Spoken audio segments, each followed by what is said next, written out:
আসসালামু আলাইকুম রহমতুল্লাহি বারাকাতু। কোনো এক জানাজার নামাজে ইমাম সাহেব যখন জানাজার নামাজের কাতার ঠিক করলেন, তখন পিছন থেকে একজন এমপি সাহেব ইমাম সাহেবকে বলতে লাগলেন যে, আমাদেরকে কই দাঁড় করাইলেন? সামনে তো কাদামাটি, আমরা সেজদা করব কোথায়?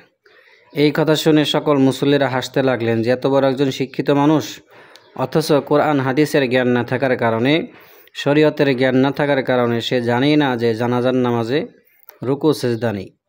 যদিও এটি একটি গল্প, বাস্তবেই দেখা যায় অনেক বড় বড় শিক্ষিত, যাদেরকে আমরা জাগতিক শিক্ষা অনেক শিক্ষিত মনে করি, কিন্তু তারা জানাজার নামাজ, ঈদের নামাজ, এমনিভাবে অনেকেই ওক্তি ও ফরজ নামাজ এগুলো তারা ঠিকমতো পড়তে পারে না।